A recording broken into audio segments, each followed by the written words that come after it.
Hello, everyone. Welcome to Joe Consume Cinema. I'm your host. Call me crazy, but I think Wednesday and Tyler actually make a good couple. And today we have Wednesday, Season 2, Episode 6. So, Episode 5 was the best episode of the season thus far. Really good writing. I love that episode. Answered a ton of questions. Also, as soon as we got answers to questions, immediately posed more that I'm very curious about. So, the person that I was convinced was Aunt Ophelia turned out to be Francoise. I love that name, by the way. Tyler's mom, who was locked up, in that psych ward for, how many decades. After Wednesday freed her, she was trying to track down her son, was going on her way to Nevermore, who she apparently knew from, her days in high school. They knew each other back then. So they kind of had this, past history, a little bit of a rapport, so she actually trusted her. Told her where she was going, what she was doing, and, sure enough, Morticia was able to put two and two together, realizing that if Tyler is at Nevermore, that means he's going after Wednesday. We might have an opportunity to prevent Wednesday from doing something incredibly stupid. That might have worked, might not have worked, we honestly don't know. I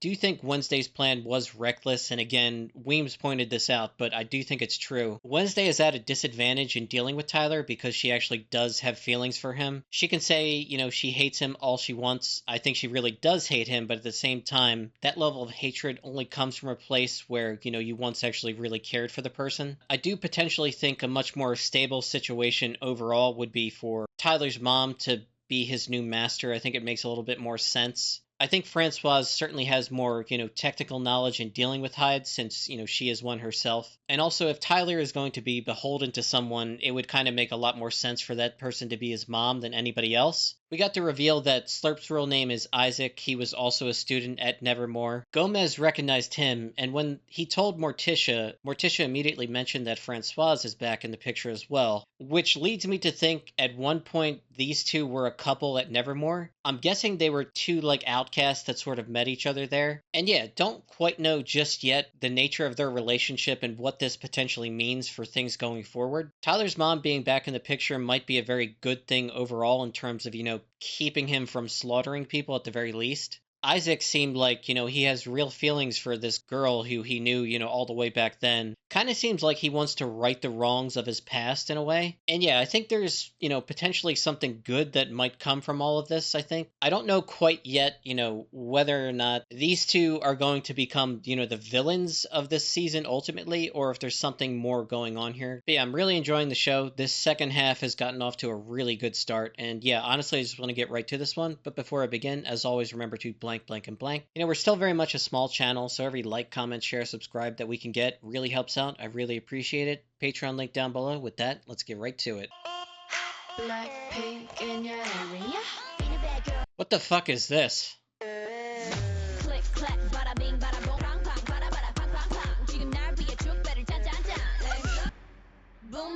This is so weird.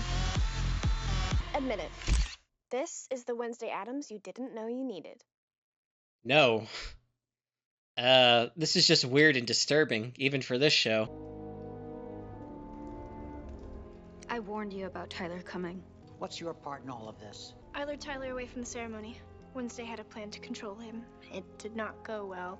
My plan was unfolding with the precision of a Swiss watch. Until that second Hyde showed up and smashed the watch.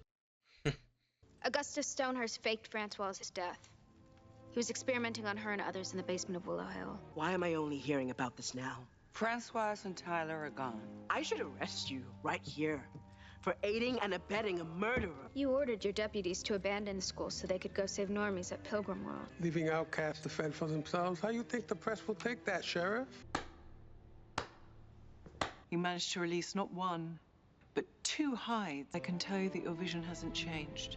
Enid still dies, and you are still responsible. What do I need to do? Your psychic ability isn't just inherited. Unresolved tension with your mother is what's disrupting your power. That's absurd. Your lack of empathy is what makes you the weak link. I'm the only link that matters. Leave Tyler and Francoise to the authorities. Focus on fixing the relationship with your mother. Miss Adams, who are you talking to? Did you ever teach Francoise Galpin? Oh, she was Francoise' knight in those days, but science didn't hold her interest, unlike her brother. Francoise had a brother? Isaac. He was the most brilliant Da Vinci I've ever met. He designed this life support system for me. Okay, brother, not, dating couple. Isaac didn't care about people. He loved to play God. Stonehurst was his mentor. They were thick as thieves. The lab exploded. He's buried up under the skull tree. That's just an urban legend. Flirp's gone now. For good. His name is Isaac Knight. He's just trying to live his life now that he's got a second chance. Your heart is as soft as your skull. Drop this. Your father built this place right after you were born. He wanted someplace close to keep you safe in case You don't trust me? You unleashed your hide last night. That's something that you just don't recover from overnight. It was just because you didn't have a master. So you're my master now? Mm-hmm. Coughing up blood. Do you want some pancakes? They were always your favorite, right? I'm not a kid anymore, so stop trying to placate me. Never raise your voice to me again. Maybe this is not a good thing. Also, I didn't talk about it, but why did she change last night? It wasn't a full moon. You transformed without a full moon. I saw you. It means you could be an alpha. An alpha? They're the strongest of our kind, very rare. Don't alphas normally end up alone? Sorry, 1 minute. We're implementing a new curfew plan. I need help restoring my psychic ability. The last time I intervened, your mother burned that spell book. Yes, but you're a raven. Must know another way. Professor Rockwood was a legendary raven. Her headstone is imbued with her dark energy. If a raven recites the inscription, you will be granted temporary sight. I'm guessing there's a risk that comes with this. Proceed with caution, my dear. Did it ever occur to you that we're all just out here trying our best? Trying your best means you're planning on failing and letting me know in advance. The fact that you can be so arrogant and still make so many bad decisions is staggering. Have you ever put yourself into someone else's shoes just to see how they felt? My shoes are filled with broken glass and razor blades. You'd bleed out after 2 steps. Should my gaze be broken, a deadly trick I will play.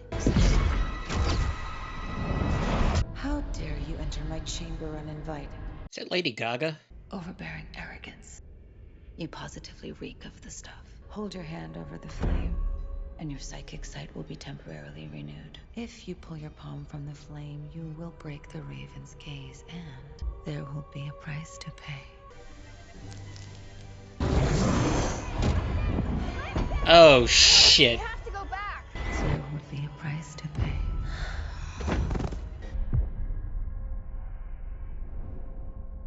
Did they transfer bodies? Oh my god. No. No, no, no, no, no. What What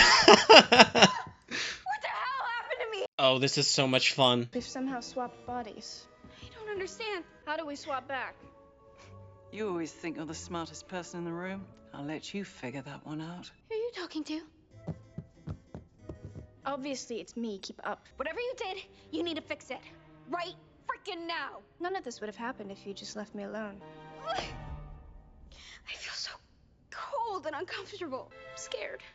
You will get your body back. Oh my god, I love this shit. That was great. Taking on their different mannerisms is excellent. I'll be back soon. Your braids are fire, Elise. And those shoes are a vibe, Sophia. I thought you were allergic to color. I just say that to keep up the whole tragic loner goth girl aesthetic. Oh, Enid, wait. You said you loved it when I surprised you. Try that again and I'll treat you to some real pain and suffering. Is she actually allergic to color? Wednesday. I kind of can't talk right now. Wow. This cream is amazing. Thanks, Mom. Mom, that's new. Something's different about you today. Your spirit is lighter. How do I undo this? I am the foggiest. I did discover that 2 other ravens had the audacity to embark on this foolhardy endeavor before you. They were both dead within 24 hours. Francois, is that any way to greet your brother? This is your Uncle Isaac. Hello. Nice to meet you. What's wrong? It's our condition, being a hide. I've lived longer than most. I could still help you. That was always my dream. I only need the right equipment. Dr. Stonehurst stole your diaries, and he's built a version of your machine at Willow Hill, but he perverted it to give our abilities to normies. Judy. Retired. Permanently. Oh shit. I can save you. You can't be serious. You want to go back to Willow Hill? I mean, the place we all just escaped from? Enid? Why didn't you tell me you played? I only do it when I need to think. Sounds like you're channeling your inner Wednesday. Alpha. Right. Better get to the looping cages before sundown. Just play it safe. Secret doorway. Wednesday sure is stubborn. Just coming out right and telling her mom about this probably would be the best thing. What the hell? You have until dawn to unravel the innermost secrets of the life you've stepped into. Enid St. Clair. Wednesday put you up to this, didn't she? You're going to a support group. Some of your parts. We help make you feel whole again. What the heck? Wednesday's novel. How bad can it be? Evelyn. That's the character who's based off me, right? A trend-chasing, rainbow-loving, social media addict who's... Evelyn is feeble in both body and mind, requiring Viper's pity and protection. Oh god. Is this really how Wednesday feels about me? If Wednesday wants a heinous assault, she's about to get one. I understand the desire to want some revenge against Wednesday for that. What the hell is going on here? Oh god. Yeah, the color. She forgot about that. Who the hell is he talking to? I was just talking to my mom. You and your mother are awfully close. Miss ko nalalo yung matamis na mga labi mo. Or was that really your girlfriend back home who failed to mention in an act of time-honored misogynistic deception? I was gonna tell you, but it's complicated. Then let me uncomplicate it. We're done. Okay, you can't... Oh my god. You can't break up with someone's boyfriend while you're in their body. Oh my god.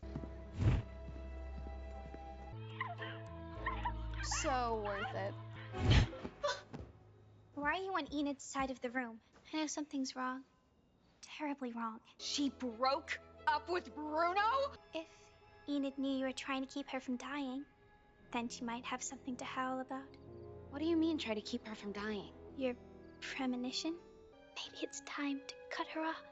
I'm certainly more than ready to be best friends with you. You're just a sycophantic loser that I use from time to time when it's convenient. But we're not friends. We are whole, just the way we are. This is the support group? I feel more invisible than ever.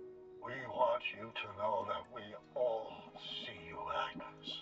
You don't have any idea where you came from. The only clue to your past was a silver signet ring.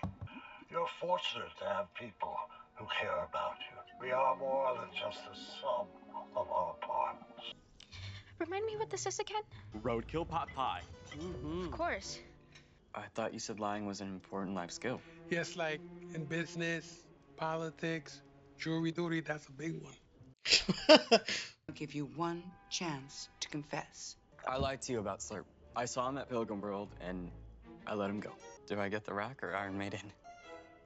We'll flip for it. Oh god, they look forward to the punishments. I sense your presence again. You're still as insufferably bossy as you were at 10th grade. Larissa.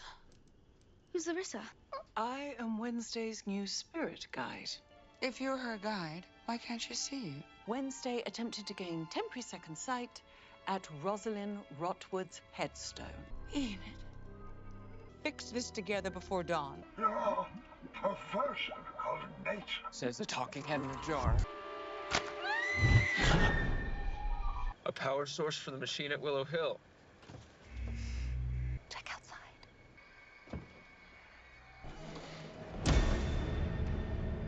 Yeah, that's what happened to her. Tyler?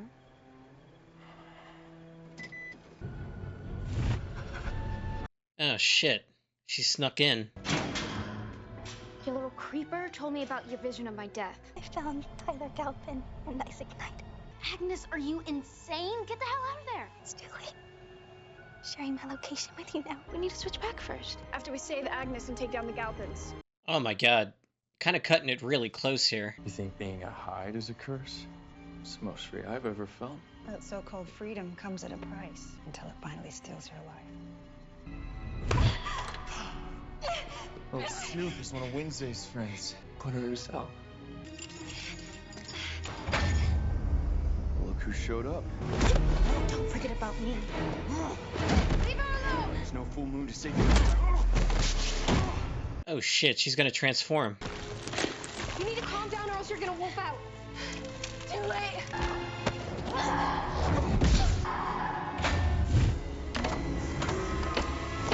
Oh shit.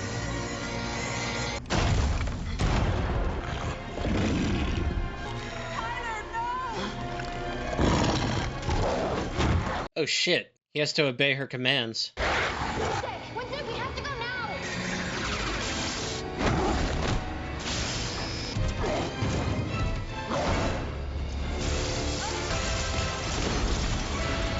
Thank you for saving my life.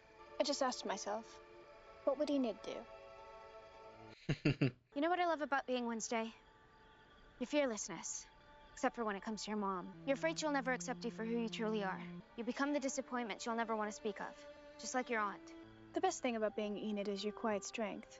I know you think that being an alpha will mean you'll be alone again. I won't let that happen. This is a nice moment. It worked. Oh, I feel so warm and fuzzy. The premonition of Enid's imminent death is no more. So why the dour face? Your actions today have put another life at risk, and Adams must die. The question is, which one? Okay. Took some time just to gather my thoughts. That was episode 6. It was damn good. I have to say that might be the best episode of the season, and I had just said that episode 5 was the best episode of the season. So yeah, the trajectory for the show is really good. Like, this was an S-tier episode. I just love the dynamic between Wednesday and Enid in this one. You know, because they get to do the personality swap and, you know, they take on their mannerisms in the different bodies, and that's just so much fun. That must have been so much fun for the actors to do that too. Both of them did an amazing job. It was excellent. It was funny. It was awkward and, you know, weird and also just like super entertaining throughout. So I initially said that, you know, with Tyler's mom being back in the picture, it might actually be a good thing for Tyler. She might be able to control him in a positive way. I take that back almost immediately. That scene where they're in that little underground basement thing, like underneath the doghouse, and him being chained to the bed and saying how he wants to get out of here, he doesn't want to be controlled by anyone. She immediately smacks him in the face for talking back, and you can tell throughout the episode he's like super uncomfortable with this new dynamic that he's just trapped in. You know, for the longest time he's wanted his mom back in the picture, thought she was dead, and you know that was a huge problem for him emotionally, and he initially thinks like having his mom back in the picture is going to be a good thing, but she's kind of like super controlling and he's not down with it at all. We see that the life expectancy of a Hyde is not very long. Francoise has lived a lot longer than most of them, and you know she's coughing up blood at this point. She said every time she transforms, you know, it takes something out of her. You know, there's a cost to it each time. And while Tyler, you know, fully embraces being a Hyde, actually really enjoys it, she's been around long enough to know that the real cost will eventually set in, and yeah, she wants to avoid that as much as possible. They come up with this cockamamie plan to, you know, use that machine that the one professor stole from Isaac to, you know, extract Normie's powers from them as a way of potentially saving Francois' life. Wednesday gets desperate upon learning about the fact that the prophecy hasn't changed. Enid's life is still in danger. She decides to take pretty drastic action. She once again reaches out to her grandma, who reveals that the professor that used to teach at Nevermore, played by Lady Gaga, was not expecting to see her, but she did a good job. Very spooky character. She was like this preeminent raven back in the day, and you know, her resting place is right near the campus. If someone with sight, you know, places their hand on their tombstone and recites the words, they can temporarily gain her powers. But of course, the little ritual gets interrupted, and then, you know, because Enid touched her as she pulled her off of the gravestone, the two of them swap bodies. And while the switch is hilarious, at the same time, if they don't find a way to swap back bodies, then they will be dead come the morning. Being forced into a situation where you're in someone else's shoes, you know, forces a new perspective on you and causes you to really think about things. That is good for their relationship and also, you know, self-understanding too. There's that great scene at the end there where they finally swap back and they tell each other, you know, what they've learned just the brief 24 hours that they've been in each other person's body, their relationships with their family and friends and all that around them, and how that's given them a new enlightenment to understanding, you know, their respective friend. For Enid, she really admires Wednesday's fearlessness and understands how she's She's ultimately just afraid of disappointing her mother, same situation that apparently happened with Aunt Ophelia, and that's why Wednesday pushes her away as she does. For Wednesday, being in Enid's body has revealed her quiet strength, and, just because she's kind and, has that bubbly personality and people sort of underestimate her, doesn't mean she's not formidable in her own right. After all, we learned that the reason that she wolfed out, despite the fact that there's no moon, is because, she's potentially an alpha, capable of transforming basically at will. Wednesday did it just because she got mad when she was fighting Tyler. But yeah, the writing in the show continues to be excellent. This was a damn good episode, and we just got done a previous damn good episode too. So season 2 thus far has been fireworks, and it's just getting better as it's progressed. I love the writing. It's very clever. This episode is, a highlight of that point specifically. It starts off so weird with Wednesday, exhibiting this bubbly personality that just doesn't fit at all, and it's just very jarring, and you're like, what the hell is going on? But given the events, makes total sense now, and yeah, it was just a really good episode, a fun ride. And yeah, that's pretty much all I got. So as always, thanks for watching, and peace.